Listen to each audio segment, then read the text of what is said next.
Imagina por un momento que acabas de ganar la guerra más brutal de la historia antigua. Has destruido la ciudad más poderosa del mundo conocido. Y ahora, lo único que quieres es volver a casa. Pero los dioses tienen otros planes para ti. Antes de que te sumerjas en esta épica travesía de 20 años que cambió para siempre la literatura occidental, asegúrate de suscribirte al canal y activar las notificaciones, porque esta noche vas a vivir cada tormenta, cada monstruo y cada traición que enfrentó el héroe más astuto de la antigua Grecia. Bienvenido a la historia completa de la Odisea.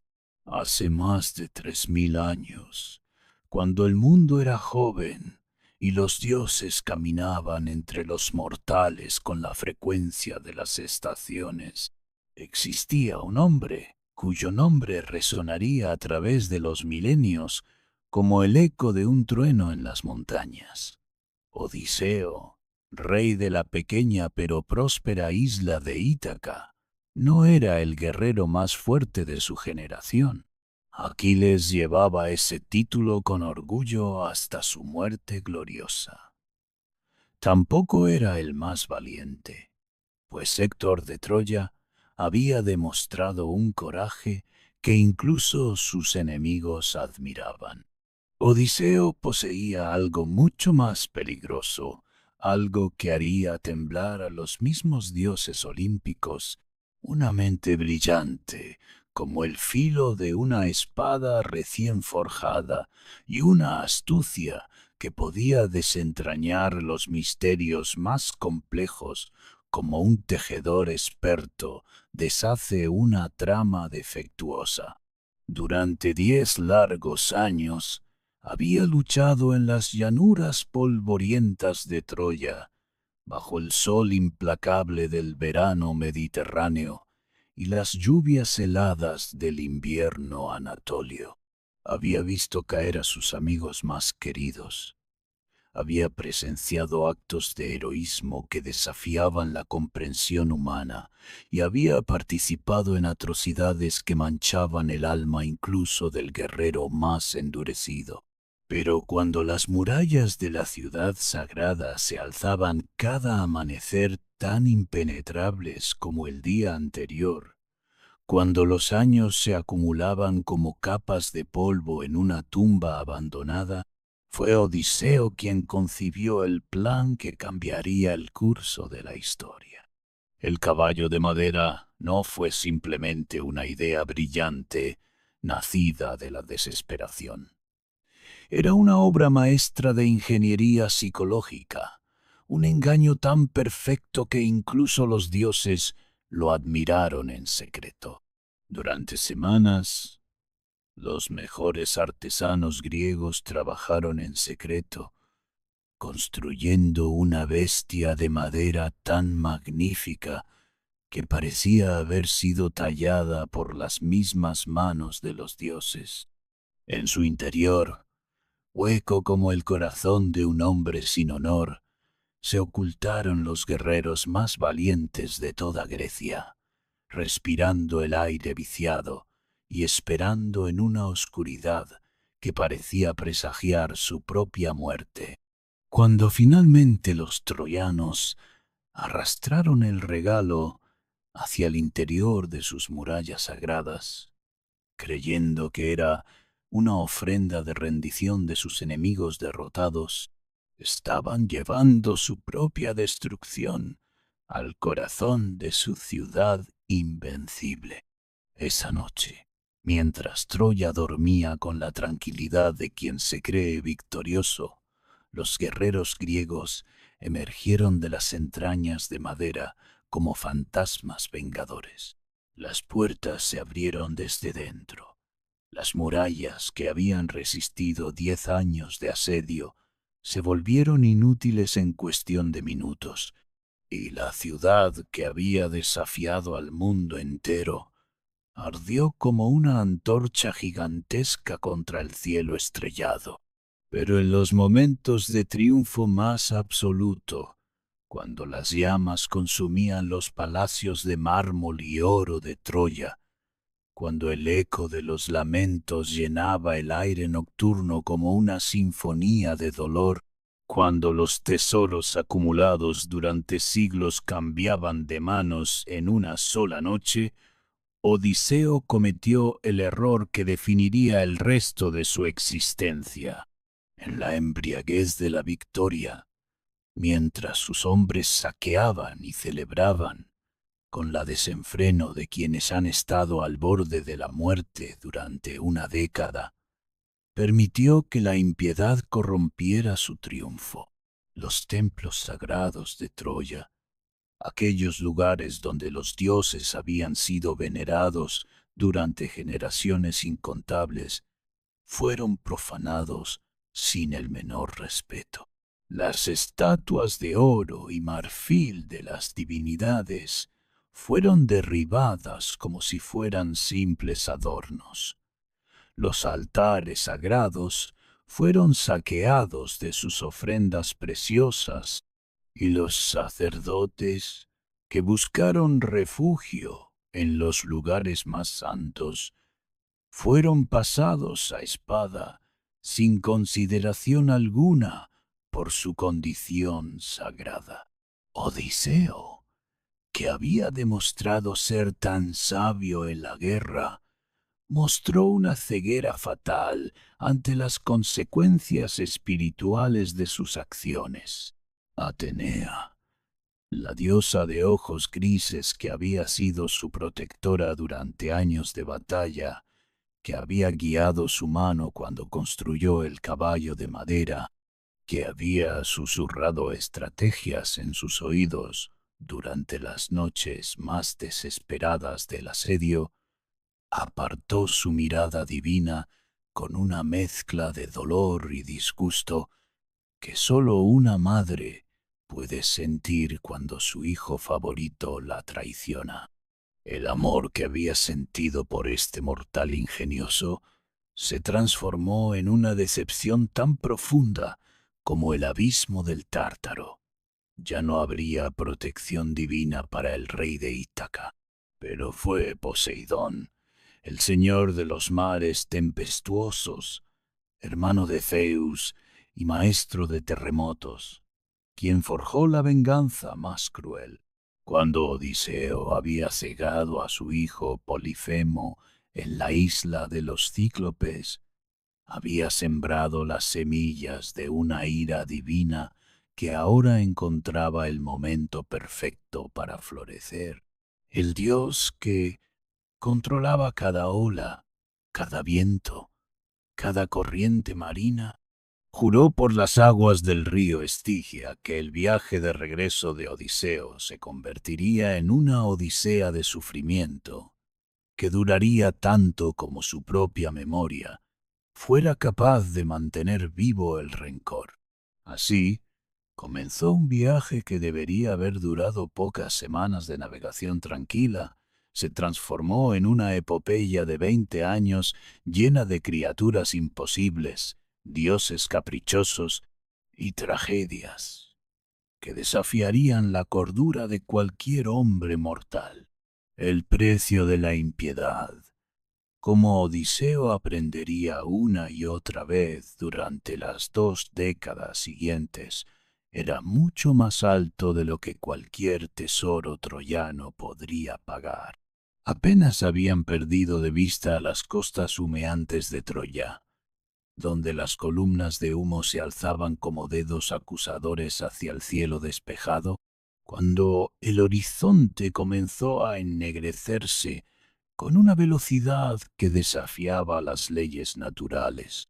Las nubes se acumularon, como si hubieran sido convocadas por una voluntad sobrenatural, formando montañas aéreas de un color gris plomizo que presagiaba destrucción.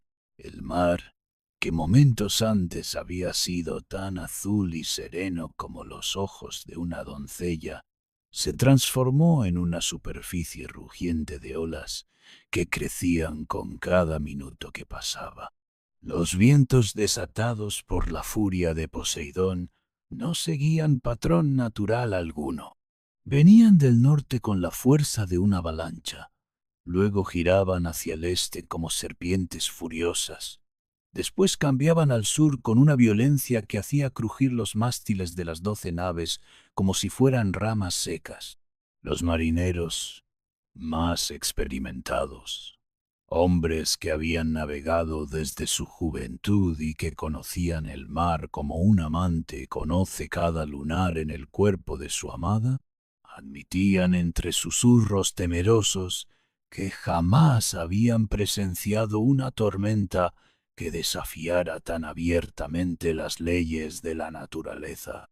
Durante días que parecían extenderse como años, la flota de Odiseo fue zarandeada por olas del tamaño de montañas que se alzaban como torres de mármol líquido antes de estrellarse con un rugido ensordecedor que ahogaba incluso los gritos de terror de los hombres.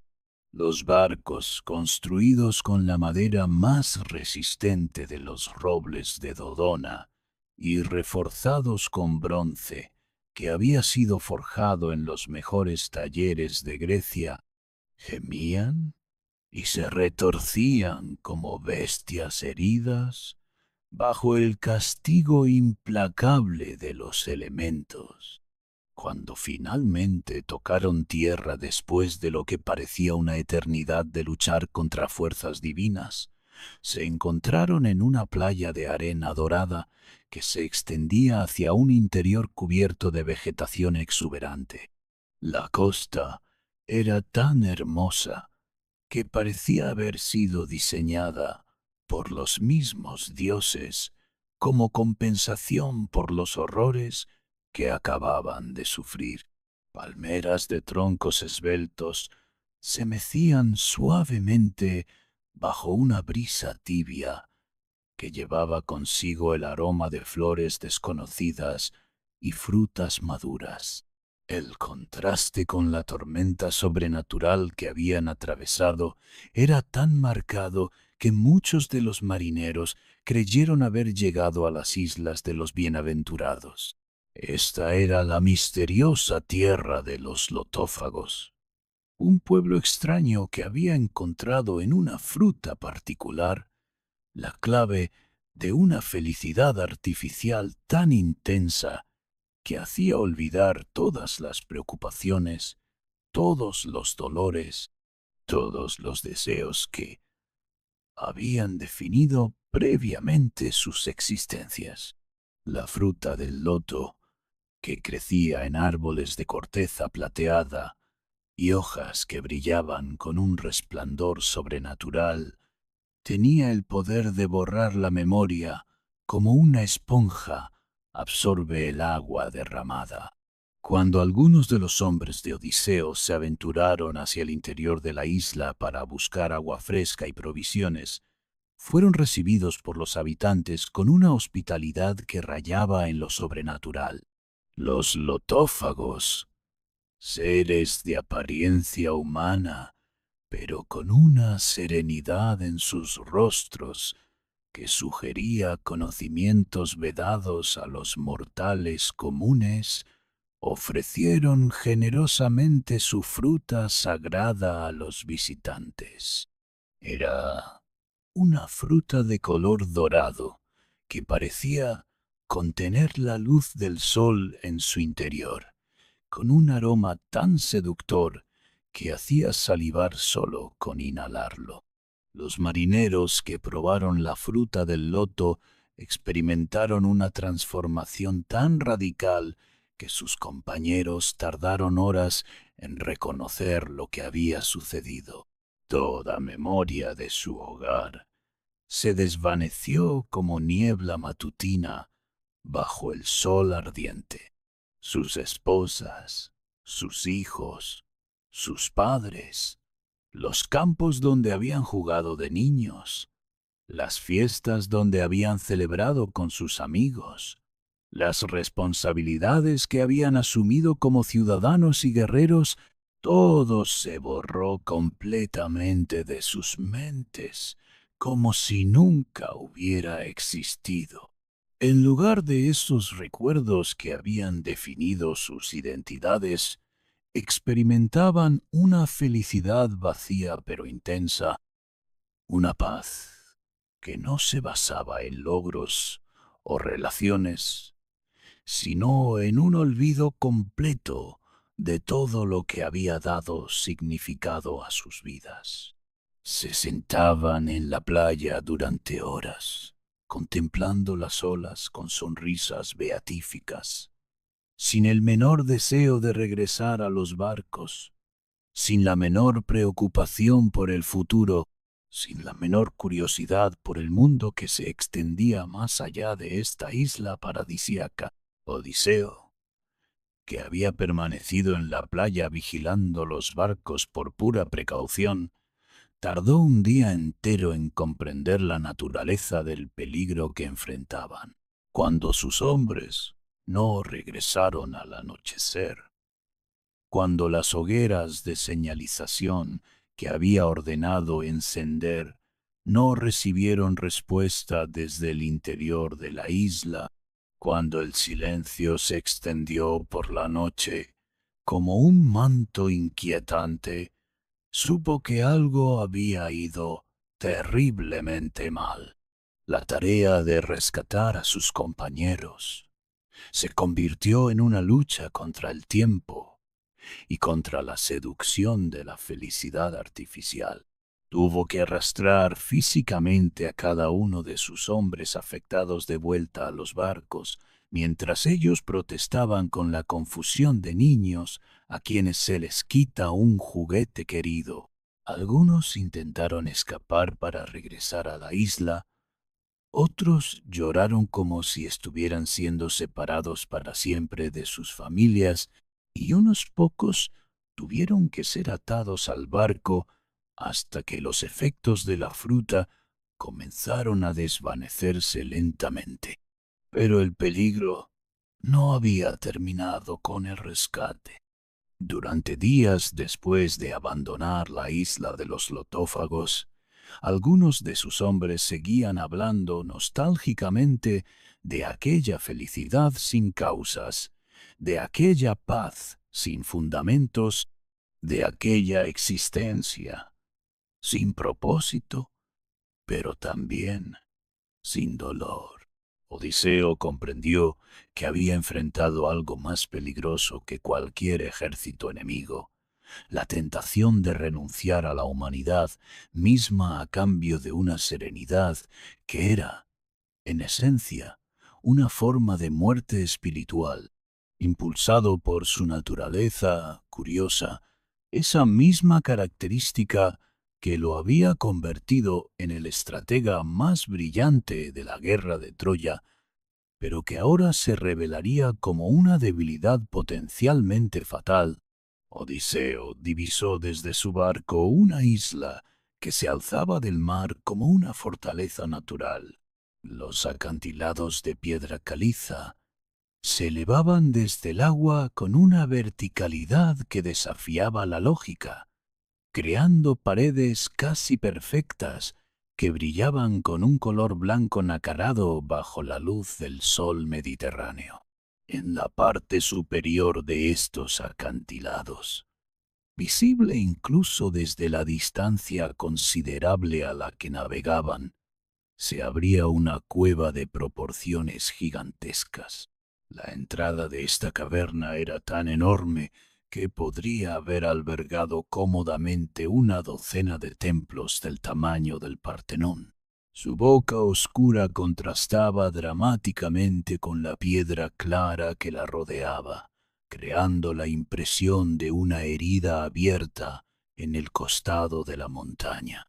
Columnas de humo se alzaban desde el interior, sugiriendo la presencia de fuegos de dimensiones extraordinarias, y ocasionalmente se escuchaban sonidos que podrían haber sido rugidos de bestias desconocidas, aunque la distancia hacía imposible determinar su naturaleza exacta.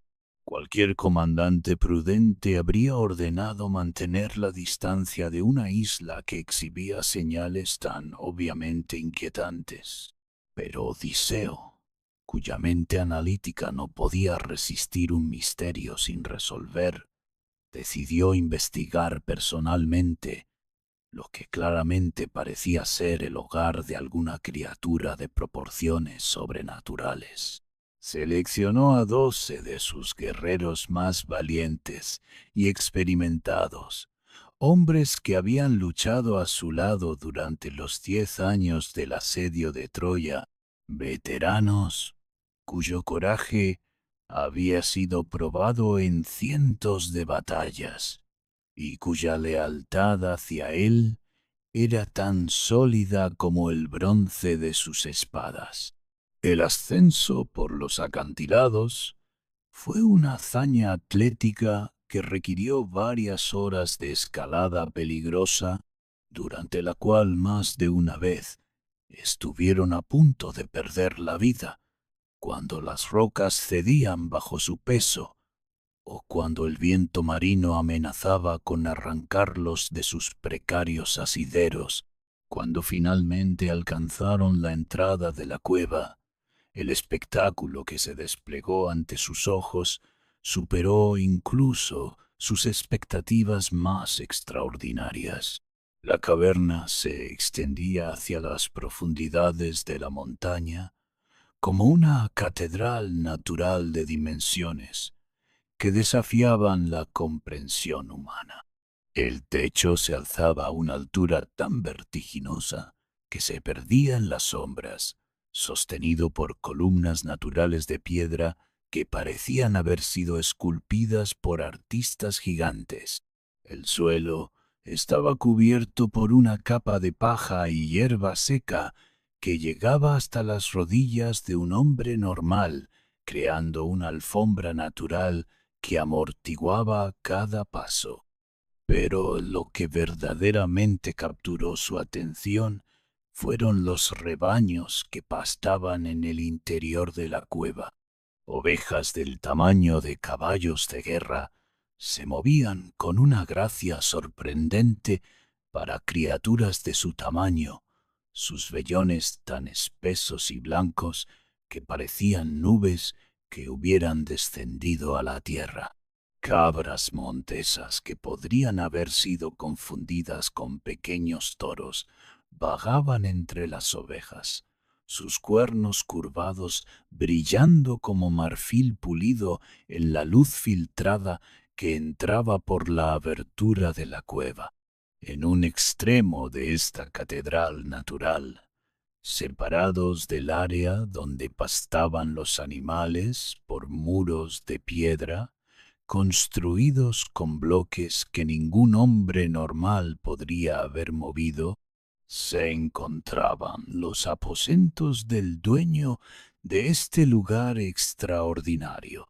Recipientes de leche tan grandes como tinajas de vino se alineaban contra las paredes, cada uno lo suficientemente grande como para que un hombre pudiera bañarse en su interior. Quesos del tamaño de ruedas de carro colgaban de vigas de madera que tenían el grosor de troncos de roble centenarios. Odiseo y sus compañeros se adentraron en la cueva con la fascinación de exploradores que han descubierto una nueva terra incognita. Examinaron cada detalle con la minuciosidad de soldados experimentados que saben que su supervivencia puede depender de observar correctamente su entorno. Los recipientes de leche fueron probados y encontrados llenos de un líquido cremoso de sabor más rico que cualquier producto lácteo que hubieran probado jamás. Los quesos, cuando cortaron pequeñas muestras, resultaron tener una textura y un sabor que superaban cualquier delicadeza que hubieran conocido en los banquetes más refinados de las cortes reales. Pero mientras se deleitaban con estos descubrimientos y especulaban sobre la naturaleza del ser que podía mantener animales de tal tamaño y producir alimentos de tal calidad, el suelo de la cueva comenzó a vibrar con un ritmo regular que sugería los pasos de algo inmensamente pesado que se aproximaba. El sonido se intensificó gradualmente, como el redoble de tambores de guerra que se acerca desde la distancia, hasta que finalmente pudieron distinguir una voz que cantaba en un idioma primitivo, con un tono tan profundo que parecía surgir desde las profundidades mismas de la tierra. Cuando Polifemo apareció en la entrada de la cueva, bloqueando completamente la luz del exterior con su silueta masiva, los guerreros griegos comprendieron que habían cometido un error de proporciones épicas. El cíclope tenía la altura de 3 hombres apilados, uno sobre otro, con una musculatura que sugería la fuerza de 10 toros de combate. Su único ojo, ubicado en el centro exacto de su frente, tenía el tamaño de un escudo de bronce y brillaba con una inteligencia malévola que era más aterradora que cualquier furia ciega. Su piel estaba curtida por años de exposición al sol y al viento marino, hasta adquirir la dureza y el color del cuero viejo. Sus brazos, cada uno tan grueso como el tronco de un árbol maduro, terminaban en manos cuyas palmas podrían haber cubierto completamente el torso de un hombre normal. Su barba, negra como la noche y espesa como la crin de un caballo salvaje, descendía hasta su pecho masivo, decorada con pequeños huesos que podrían haber pertenecido a animales o, más inquietantemente, a criaturas de origen menos inocente. Cuando Polifemo arreó su rebaño hacia el interior de la cueva, los animales gigantes se movieron con una obediencia que hablaba de años de domesticación bajo la mano de este pastor sobrenatural. El cíclope los contó con el cuidado de un comerciante que verifica su inventario más valioso, tocando a cada animal individualmente y murmurando lo que parecían ser nombres personales en su idioma gutural y primitivo. Una vez que todos sus animales estuvieron seguros en el interior, Polifemo selló la entrada de la cueva con una roca que tenía el tamaño y el peso de una casa pequeña.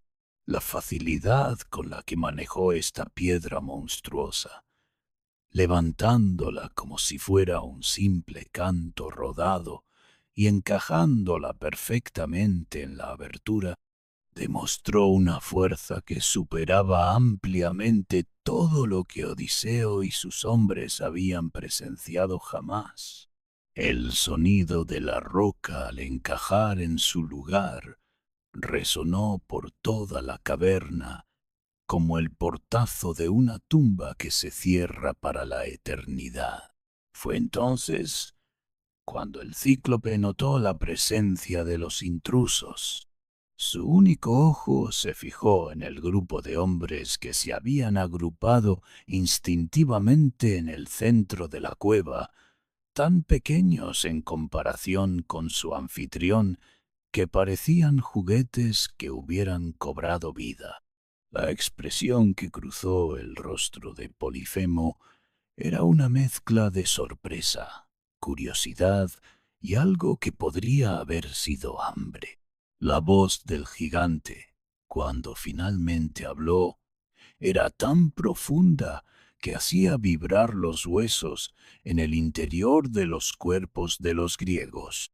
Sus palabras, aunque pronunciadas en su idioma primitivo, eran comprensibles debido a la naturaleza divina de su linaje. Era hijo de Poseidón, después de todo, y los hijos de los dioses poseían capacidades que trascendían las limitaciones mortales, incluyendo la habilidad de hacerse entender por cualquier ser inteligente. Extranjeros, rugió con una voz que parecía surgir desde las profundidades de una caverna submarina. ¿De dónde venís? ¿Y qué buscáis en mi hogar? ¿Sois comerciantes que navegáis por asuntos legítimos? ¿O sois piratas que recorren los mares causando problemas a otros hombres mientras buscáis riquezas que no habéis ganado con vuestro propio trabajo? Odiseo, a pesar del terror que amenazaba con paralizar su capacidad de pensamiento, logró mantener la compostura que había desarrollado durante años de liderazgo en batalla. Su respuesta fue calculada para despertar la simpatía del gigante, apelando a las leyes sagradas de hospitalidad que incluso las criaturas más primitivas generalmente respetaban. Somos aqueos que regresamos de Troya, declaró con una voz que logró mantener firme a pesar de las circunstancias, donde hemos saqueado la gran ciudad de Príamo. Los vientos nos han desviado de nuestro curso hasta traernos aquí, a tu hogar. Venimos como suplicantes, esperando que nos muestres la hospitalidad que es sagrada entre todos los pueblos civilizados y que nos ayudes en nuestro viaje de regreso a casa. La respuesta de Polifemo fue una carcajada que resonó por toda la caverna como el rugido de una avalancha. «Hospitalidad», bramó con una diversión cruel que helaba la sangre. «Tú debes ser muy ingenuo, pequeño extranjero, si crees que los cíclopes nos preocupamos por Zeus y sus leyes, o por cualquier dios bienaventurado. Nosotros somos más fuertes que ellos, y no tememos su ira, ni respetamos sus decretos». Fue entonces cuando Polifemo demostró exactamente qué tipo de hospitalidad tenían en mente para sus huéspedes no invitados. Con un movimiento más rápido de lo que parecía posible para una criatura de su tamaño, agarró a dos de los guerreros griegos, uno en cada mano gigante. Los hombres, veteranos de innumerables batallas que nunca habían mostrado cobardía ante ningún enemigo mortal, gritaron con un terror que era completamente comprensible dadas las circunstancias. Lo que siguió fue una demostración de crueldad que superaba las peores atrocidades que habían presenciado durante la guerra de Troya. Polifemo estrelló a los dos hombres contra el suelo rocoso de la cueva con tal fuerza que sus cráneos se abrieron como huevos rotos, derramando su contenido sobre la piedra con un sonido húmedo que quedaría grabado para siempre en la memoria de los supervivientes. Pero la pesadilla no terminó ahí. El cíclope procedió a devorar los cuerpos de los dos guerreros con el apetito casual de quien consume un aperitivo ligero.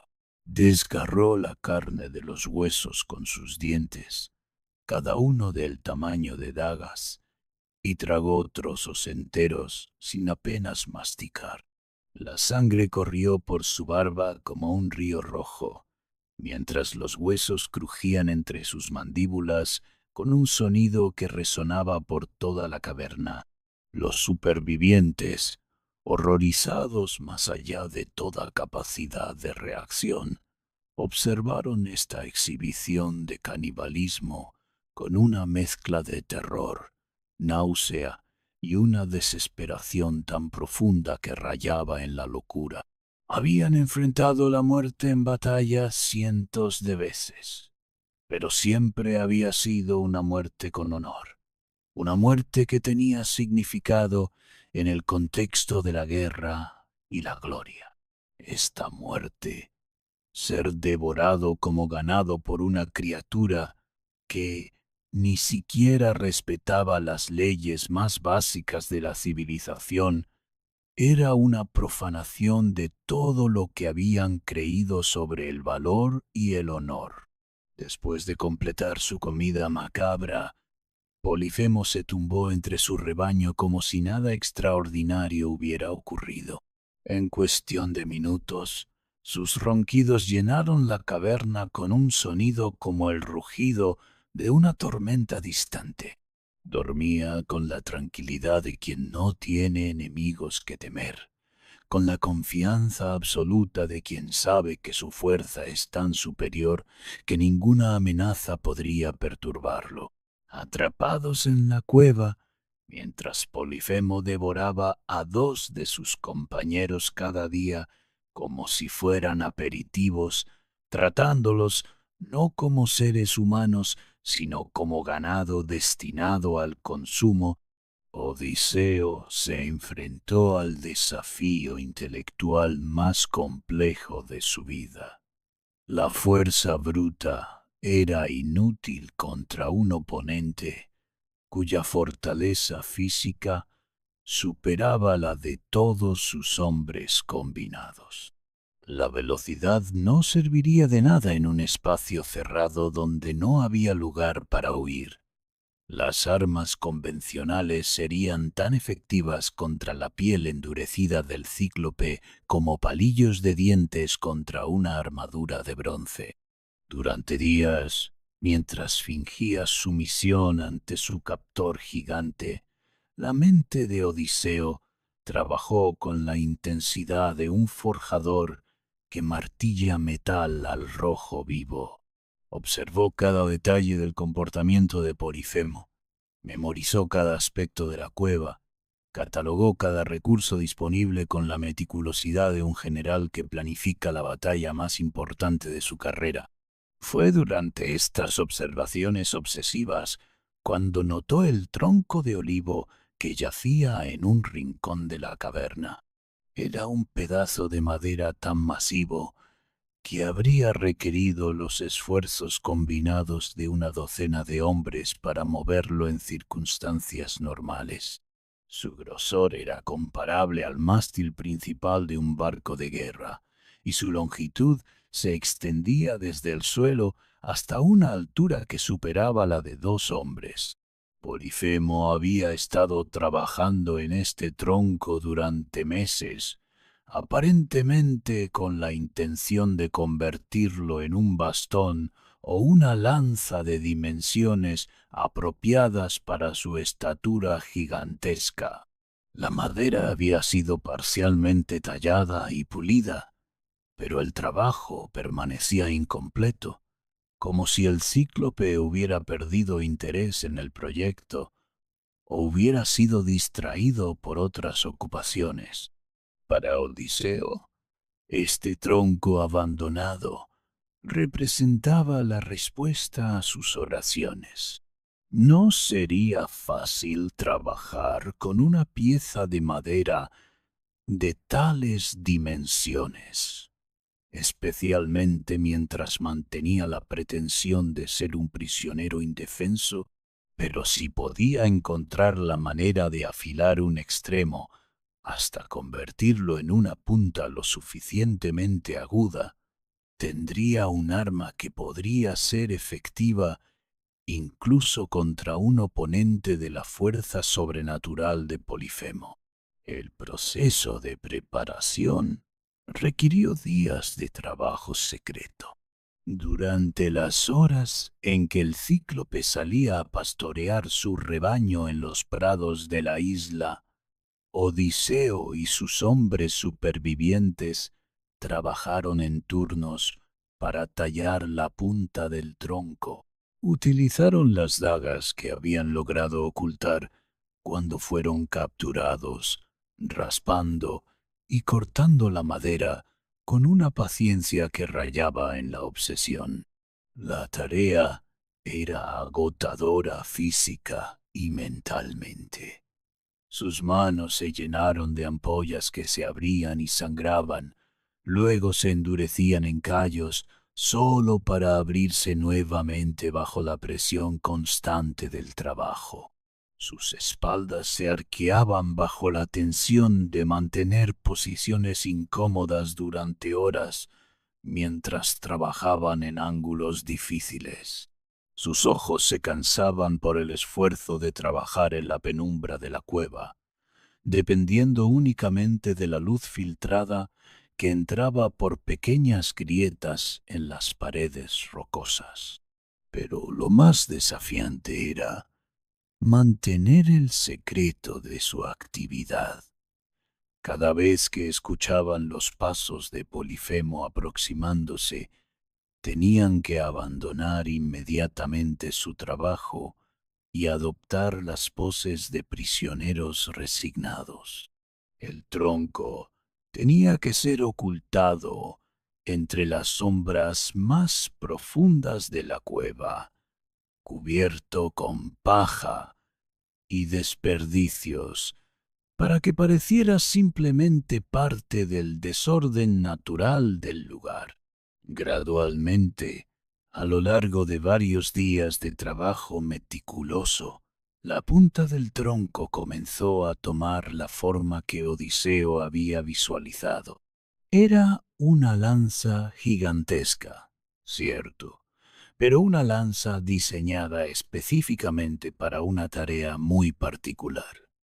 La punta no estaba diseñada para penetrar armadura o para ser arrojada a distancia. Estaba diseñada para ser clavada con fuerza brutal en el único punto vulnerable que había identificado en la anatomía aparentemente invulnerable del cíclope. El único ojo de Polifemo, por grande y formidable que fuera, seguía siendo un órgano sensible. Si podía ser atacado con suficiente fuerza y precisión, incluso la resistencia sobrenatural del cíclope tendría límites. Pero el ataque tendría que ser ejecutado perfectamente, porque no habría segunda oportunidad. Si fallaban, si el cíclope sobrevivía al ataque, su venganza sería tan terrible que la muerte rápida que había concedido a sus primeras víctimas parecería una misericordia en comparación. Mientras trabajaban en su arma improvisada, Odiseo también desarrolló la segunda parte de su plan: cómo crear las condiciones que les permitirían ejecutar el ataque con éxito. Polifemo era más fuerte, más rápido y más resistente que cualquier oponente que hubieran enfrentado jamás, pero tenía una debilidad que Odiseo había observado durante sus días de cautiverio: su amor por el vino. En su exploración inicial de la cueva, habían descubierto varios recipientes de un vino excepcionalmente fuerte que el cíclope había estado fermentando durante meses. Era un brebaje de color rojo oscuro, casi negro, con un aroma tan intenso que mareaba solo con inhalarlo. Una sola copa de este vino habría sido suficiente para emborrachar a un hombre normal hasta la inconsciencia. Para alguien del tamaño de Polifemo, se necesitaría mucho más. Pero Odiseo había notado que el gigante tenía una tolerancia sorprendentemente baja para el alcohol, quizás porque rara vez tenía oportunidad de beber en compañía. La noche que decidieron poner en marcha su plan, Odiseo se acercó a Polifemo con la deferencia aparente de un prisionero que había aceptado su destino. Llevaba consigo uno de los recipientes más grandes de vino, sosteniéndolo como si fuera una ofrenda de reconciliación. Poderoso Polifemo, comenzó con una voz calculada para transmitir tanto respeto como resignación. Hemos sido huéspedes en tu hogar durante varios días, y aunque nuestro destino está en tus manos, Me gustaría ofrecerte algo que trajimos de nuestros barcos. Es vino de la mejor calidad, fermentado en las islas más prósperas de Grecia, un regalo digno de alguien de tu magnificencia. El cíclope, intrigado por esta muestra inesperada de sumisión por parte de quien había mostrado hasta entonces una actitud desafiante, aceptó la copa gigante que Odiseo había llenado hasta el borde. El primer sorbo fue cauteloso, como si sospechara algún tipo de veneno, pero cuando el rico sabor del vino tocó su paladar, su expresión cambió completamente. «¡Por los dioses!», exclamó con una sorpresa genuina. «Esto es verdaderamente la bebida de las divinidades. En todos mis años en esta isla, jamás he probado algo que se compare con esta ambrosía líquida. Dame más, extranjero, y dime tu nombre para que pueda recordarte apropiadamente».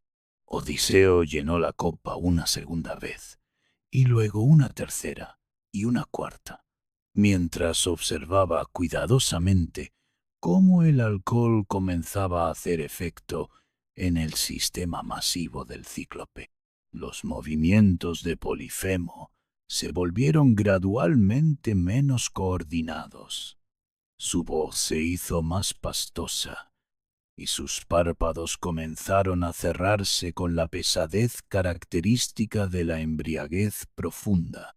«Mi nombre», respondió Odiseo con una sonrisa que sus compañeros reconocieron como la expresión que adoptaba cuando había concebido una estratagema particularmente ingeniosa.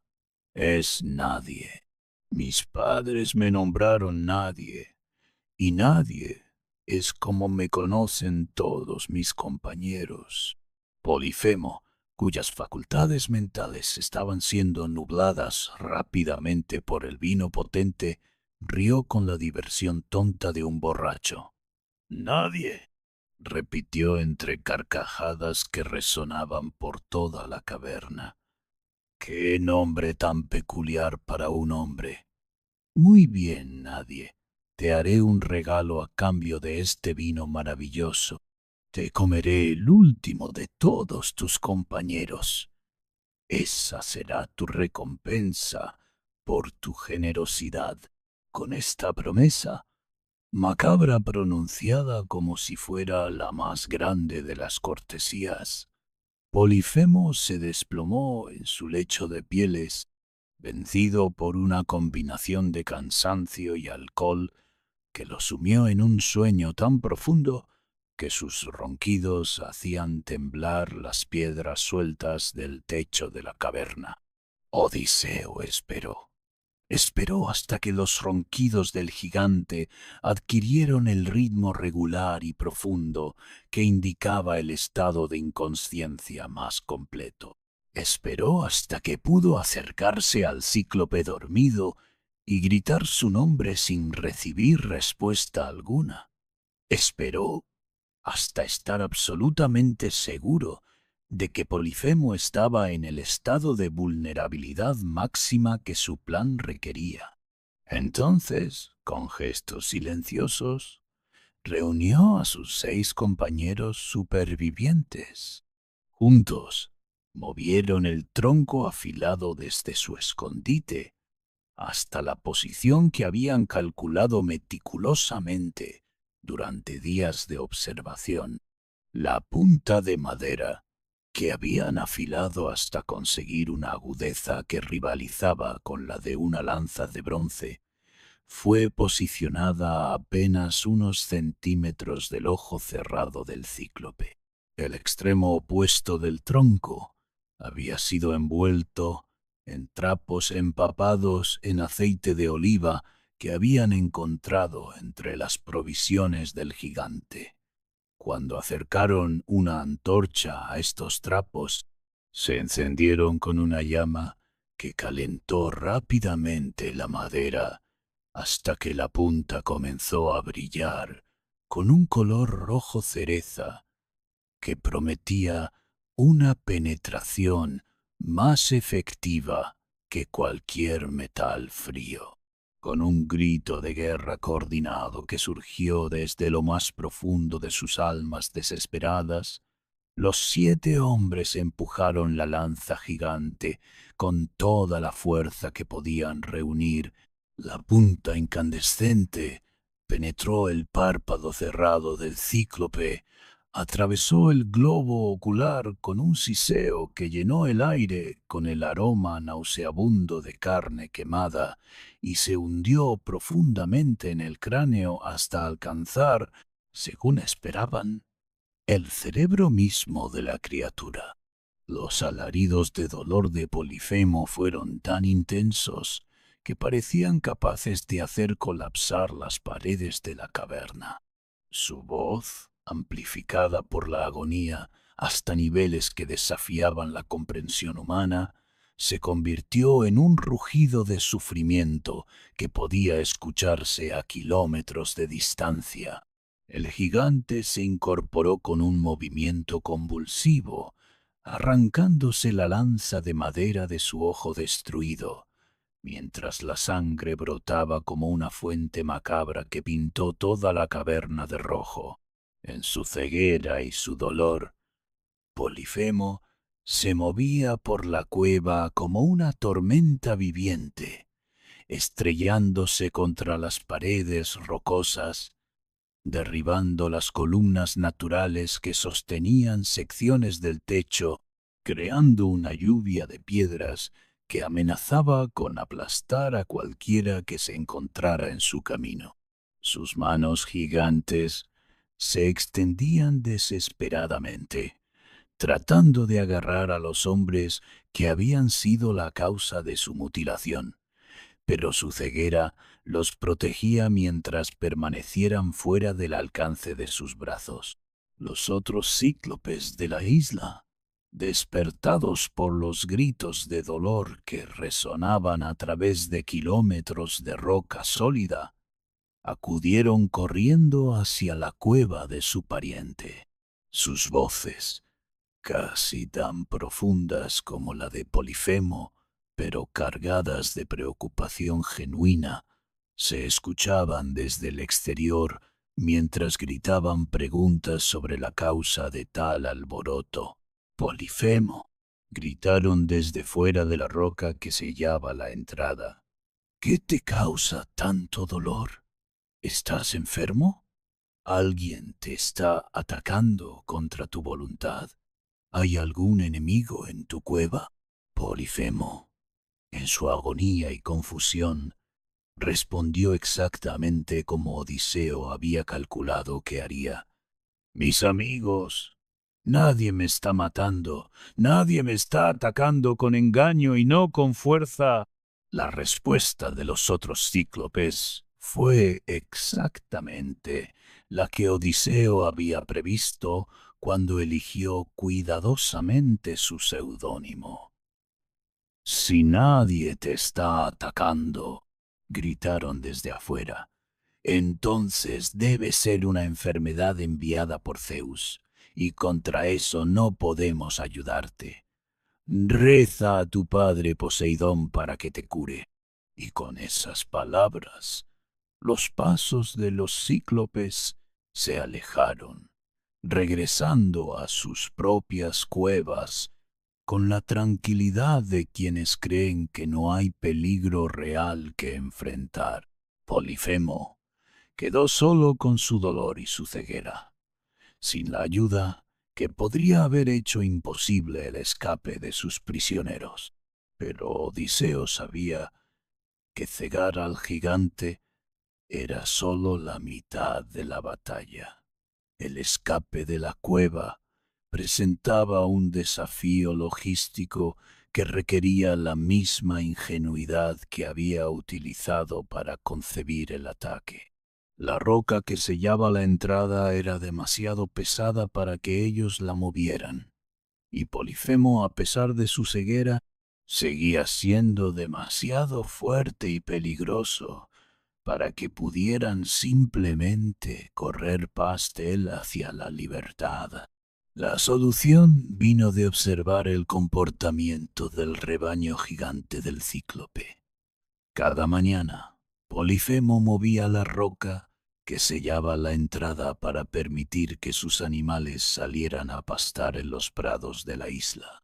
Se sentaba junto a la abertura, palpando el lomo de cada animal que pasaba para asegurarse de que sus prisioneros no intentaran escapar mezclándose con el rebaño. Pero las ovejas de Polifemo no eran animales ordinarios. Eran bestias del tamaño de caballos, con vellones tan espesos que un hombre podía esconderse completamente debajo de uno de ellos. Y el más grande de todos estos animales era un carnero magnífico, cuyo tamaño superaba incluso al de sus compañeras gigantes. Durante la noche que siguió al ataque contra Polifemo, mientras el cíclope ciego gemía de dolor y trataba inútilmente de limpiar la sangre que seguía brotando de su ojo destruido, Odiseo y sus hombres trabajaron silenciosamente para preparar su escape final. Utilizando las fibras del vellón de las ovejas más grandes, tejieron cuerdas lo suficientemente fuertes como para sostener el peso de un hombre durante el tiempo necesario.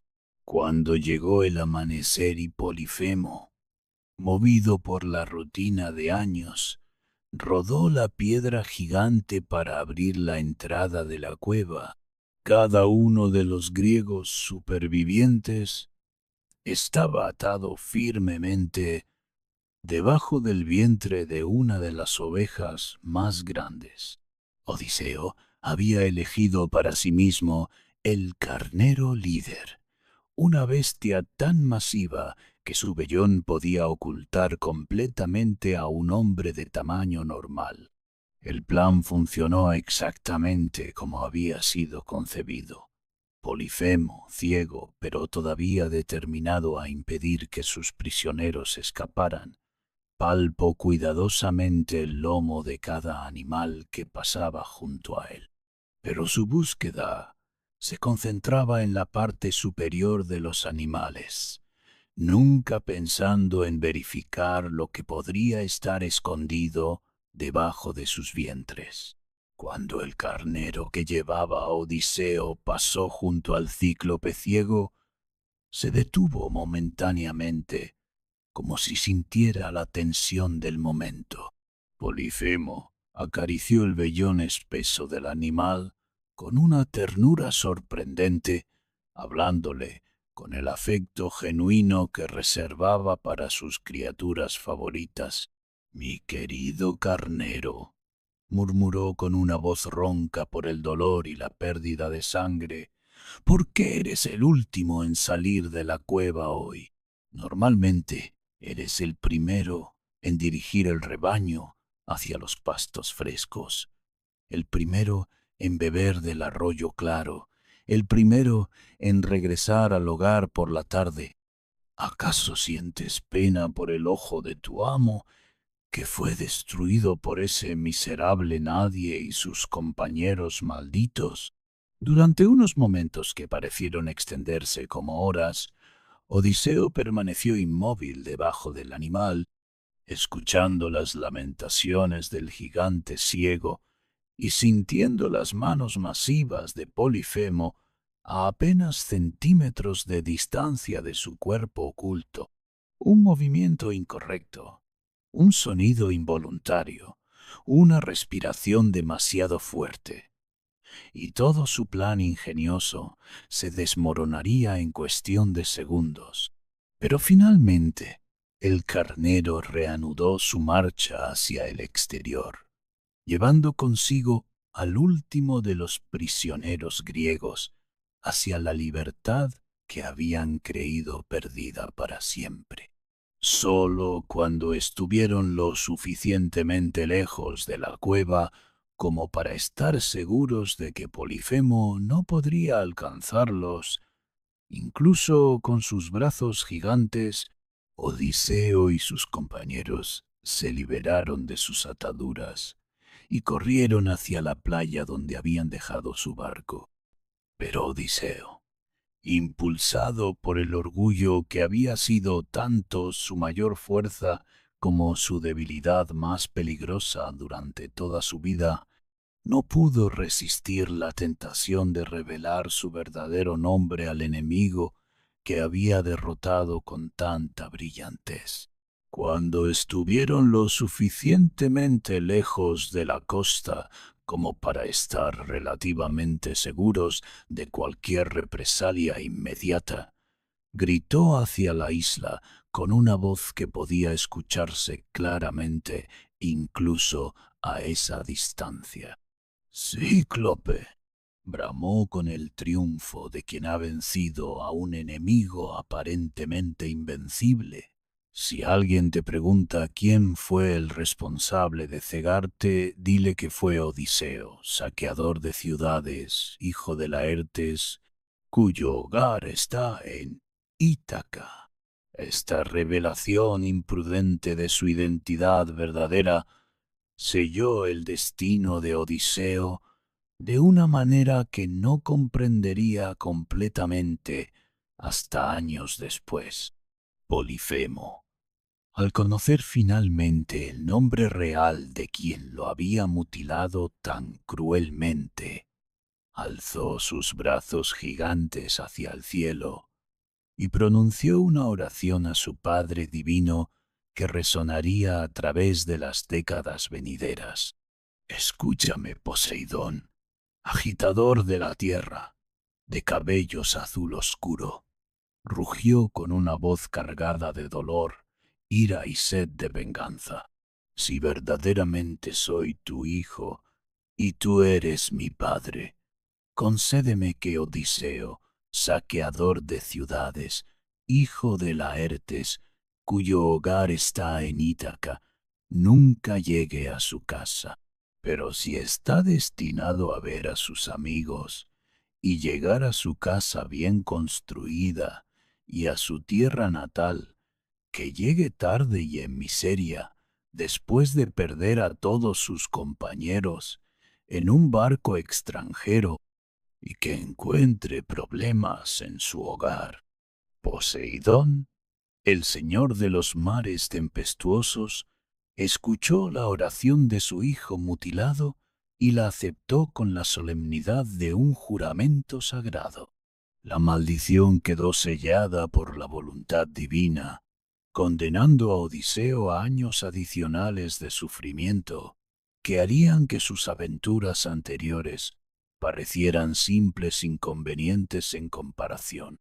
Después de escapar de la isla de los cíclopes, navegando con la desesperación de hombres que han rozado la muerte más de cerca de lo que cualquier mortal debería experimentar, Odiseo y sus compañeros supervivientes llegaron a una isla que flotaba en el mar como si desafiara las leyes naturales de la gravedad.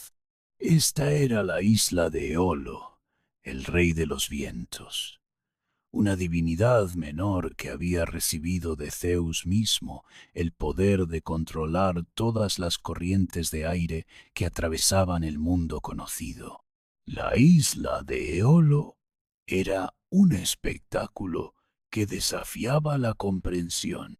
Suspendida sobre las aguas del mar Mediterráneo por fuerzas que sólo los dioses podían comprender, estaba rodeada por murallas de bronce pulido que brillaban como espejos bajo la luz del sol.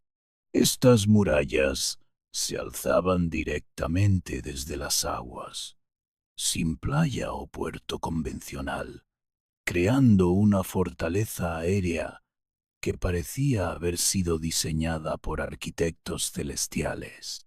El palacio de Eolo, construido en el centro de esta isla flotante, era una maravilla de ingeniería divina.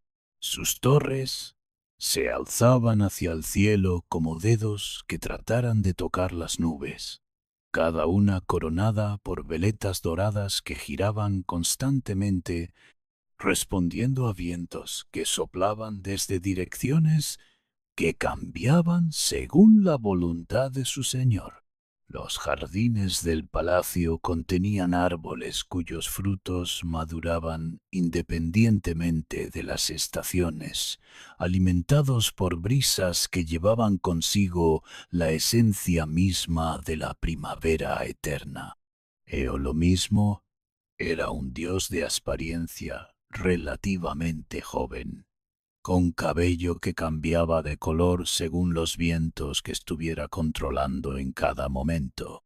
Cuando manejaba los vientos del sur, su cabello brillaba con tonos dorados como el trigo maduro. Cuando dirigía las tormentas del norte, se volvía plateado como las olas espumosas. Sus ojos tenían el color cambiante del cielo, azules como un día sereno o grises como una tormenta que se aproxima. Cuando Odiseo y sus hombres fueron llevados ante la presencia del Rey de los Vientos, encontraron a una divinidad que, a diferencia de otros dioses que habían conocido, mostraba una curiosidad genuina y amistosa hacia los asuntos mortales.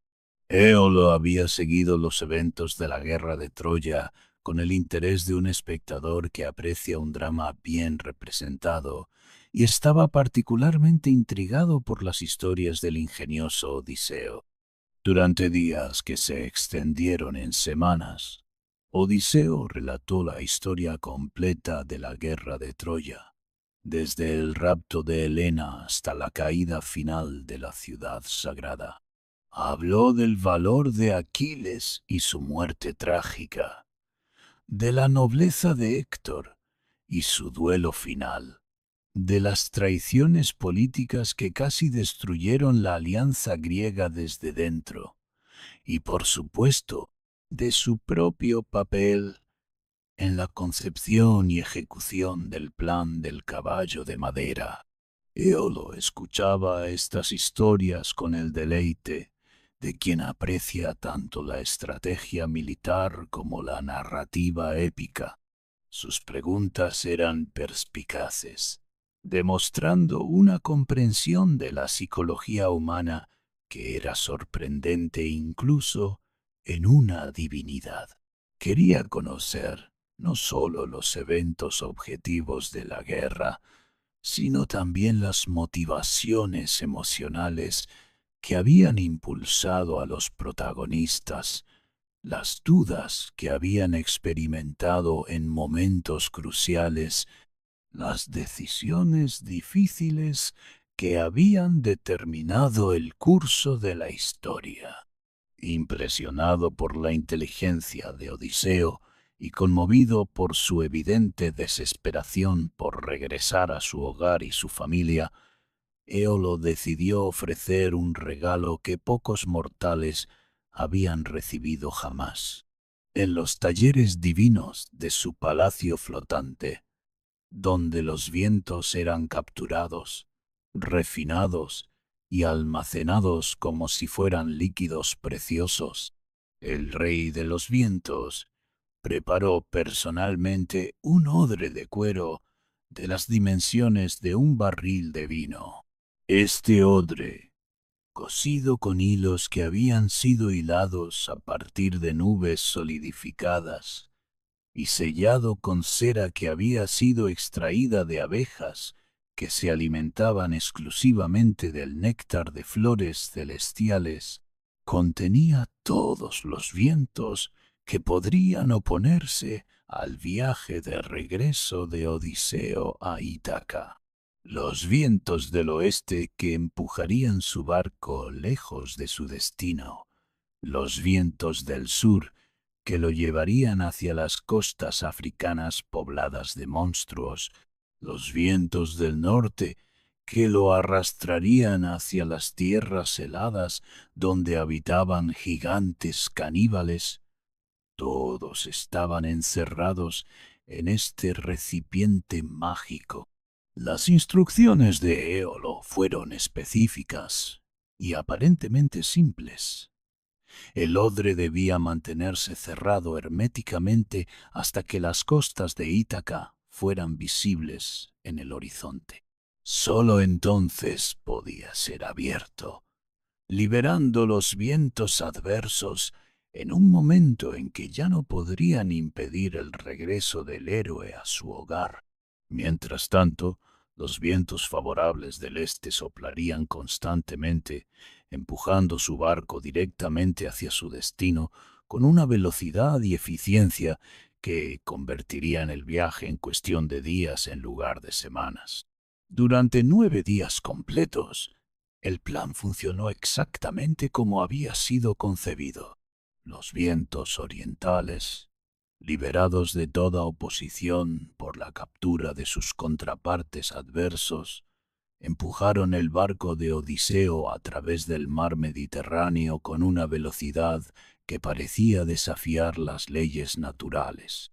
Las velas se mantenían constantemente hinchadas por una brisa que jamás perdía su fuerza, nunca cambiaba de dirección y parecía haber sido diseñada específicamente para llevar a estos marineros particulares hacia su hogar particular.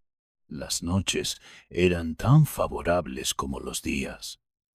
Las estrellas brillaban con una claridad excepcional, proporcionando navegación que era tan precisa como cualquier instrumento que hubiera sido forjado por manos mortales.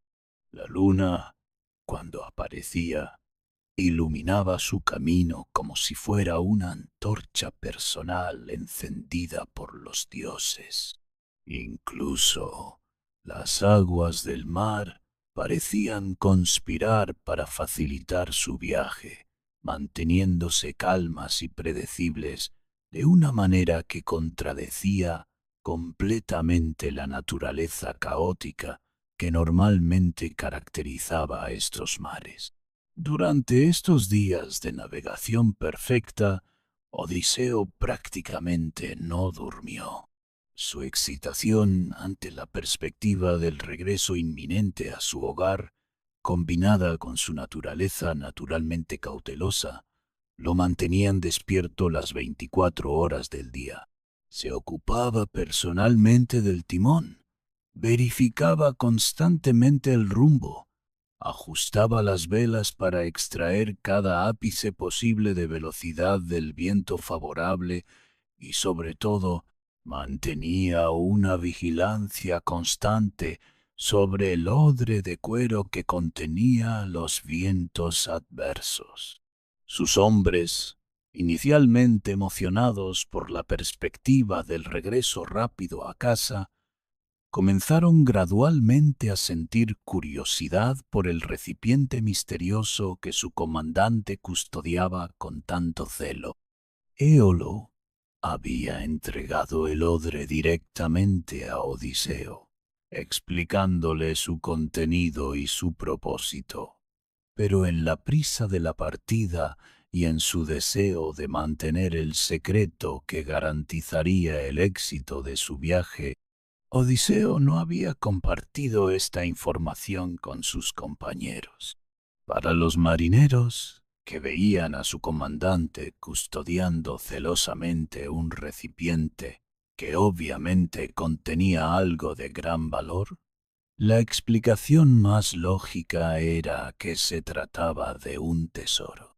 Quizás oro troyano que Odiseo había ocultado para sí mismo, o quizás regalos preciosos que Eolo había otorgado personalmente al héroe famoso sin considerar apropiado compartirlos con sus subordinados.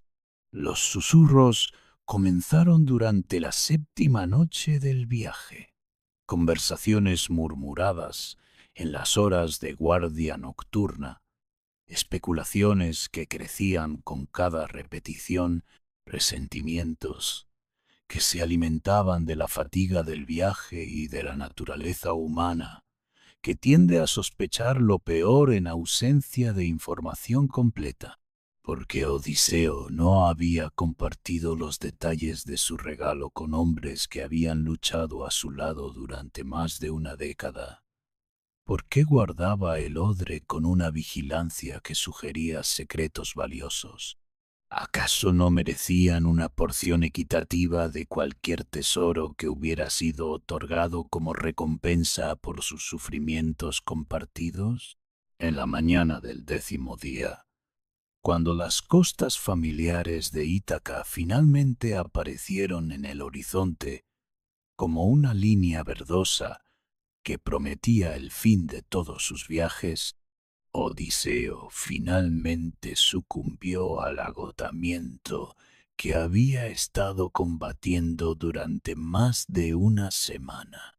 La visión de su hogar, tan cerca que podía distinguir las colinas donde había jugado de niño, relajó su vigilancia de una manera que 10 años de guerra no habían logrado. Se quedó dormido junto al timón, con una sonrisa de satisfacción en su rostro, que hablaba de un hombre que finalmente había vencido todos los obstáculos entre él y sus seres queridos. El odre de los vientos adversos yacía a su lado, tan cerca de ser abierto en el momento apropiado que parecía que nada podría salir mal en las pocas horas que restaban del viaje. Fue entonces cuando sus hombres, impulsados por una combinación de curiosidad, avaricia y el resentimiento acumulado de años de seguir órdenes sin explicaciones completas, tomaron la decisión que destruiría toda la obra de Éolo y condenaría a su comandante a años adicionales de vagabundeo. Con la cautela de ladrones que saben que están cometiendo un crimen, se acercaron al odre dormido. Sus manos temblaban, no de miedo sino de anticipación, mientras desataban los nudos que habían sido hechos con hilos celestiales. Los sellos de cera divina cedieron bajo sus dedos mortales, como si hubieran sido diseñados para ser abiertos por cualquier toque humano determinado. El momento en que el odre se abrió completamente, los vientos adversos que habían estado comprimidos durante días en un espacio sobrenatural se liberaron con una furia que superaba cualquier tormenta natural. Los vientos del oeste, del sur y del norte, cada uno con la fuerza acumulada de una década de tormentas, se desataron simultáneamente en todas las direcciones posibles. La tempestad que siguió no fue una tormenta ordinaria. Era un conflicto entre fuerzas elementales que había estado artificialmente suprimido, una liberación de energías que normalmente se equilibraban mutuamente a lo largo de semanas y meses, comprimidas y desatadas en cuestión de minutos. El barco de Odiseo fue atrapado en el centro de esta tormenta sobrenatural, zarandeado por vientos que venían simultáneamente de todas las direcciones, empujado por corrientes de aire que se contradecían entre sí con una violencia que amenazaba con partir la embarcación en pedazos. Odiseo despertó en medio de este caos, comprendiendo inmediatamente lo que había sucedido. La visión de las costas de Ítaca alejándose rápidamente en la distancia, borradas por nubes de tormenta que se alzaban como montañas en movimiento, fue más dolorosa que cualquier herida física que hubiera recibido durante la guerra de Troya.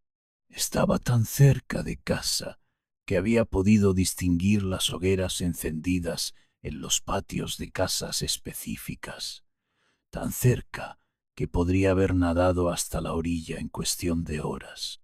Durante días, la tormenta sobrenatural los arrastró a través del Mediterráneo con una fuerza que desafiaba cualquier intento de navegación controlada. Cuando finalmente los vientos se calmaron, agotados después de liberar toda su energía acumulada, se encontraron de vuelta en la isla flotante de Eolo, arrastrados por corrientes que los habían llevado en un círculo gigantesco de regreso al punto de partida de su viaje malogrado. Pero cuando Odiseo se presentó nuevamente ante el rey de los vientos, esperando comprensión y quizás una segunda oportunidad de corregir el error de sus hombres, encontró a una divinidad cuya actitud había cambiado completamente. La expresión amistosa y curiosa que había caracterizado su primer encuentro había sido reemplazada por una frialdad que hablaba de decepción profunda y una decisión tomada irrevocablemente. «Vete de mi isla inmediatamente», declaró Éolo con una voz que cortaba como una espada afilada. «Es obvio que eres odiado por los dioses inmortales, y yo no puedo ayudar a alguien que ha caído tan completamente en desgracia divina. El hecho de que hayas fallado en una tarea tan simple demuestra que tu destino está sellado por fuerzas que están más allá de mi capacidad o mi deseo de contrarrestar». Con estas palabras, Odiseo y sus hombres fueron expulsados de la isla flotante, condenados a continuar su viaje sin la ayuda divina que había estado tan cerca de llevarlos a casa. El regalo de Eolo, que podría haber terminado sus sufrimientos en cuestión de días, se había convertido en otra fuente de dolor que se añadía a la carga creciente de tragedias que definirían el resto de su odisea. Los vientos que los llevaron lejos de la isla de Eolo no mostraron la menor misericordia. Durante semanas navegaron a través de mares que parecían haber sido diseñados para poner a prueba los límites de la resistencia humana. Las tormentas se sucedían una tras otra sin el menor respiro, cada una más violenta que la anterior, como si la naturaleza misma estuviera tratando de completar la destrucción que los hombres de Odiseo habían comenzado con su curiosidad mal dirigida. Cuando finalmente avistaron tierra, después de lo que parecía una eternidad de luchar contra elementos hostiles, se encontraron navegando hacia una costa que irradiaba una sensación de peligro que era palpable incluso desde la distancia. Los acantilados se alzaban desde el mar con una verticalidad que desafiaba la escalada, creando muros naturales que habrían sido impenetrables si no fuera por un puerto natural que se abría entre las rocas como la boca de una bestia gigantesca. Este era el territorio de los lestrigones, una raza de gigantes caníbales que hacían ver a Polifemo como un niño pequeño en comparación. Estos monstruos habitaban una tierra donde las noches eran tan cortas que apenas proporcionaban unas pocas horas de oscuridad, donde el sol de verano brillaba casi 24 horas al día, creando un ambiente que favorecía a criaturas que necesitaban muy poco descanso, pero que poseían apetitos que requerían alimentación constante. Y ahora que has recorrido mares embravecidos, islas encantadas y hasta el inframundo, ahora que has sobrevivido a cíclopes, brujas y dioses, es momento de descansar. Que los remos caigan al agua, que las velas se plieguen y que tus pensamientos naveguen lentos como el barco de Odiseo al amanecer. Gracias por acompañarnos esta noche. Nos vemos en el próximo viaje. Buenas noches, viajero de sueños.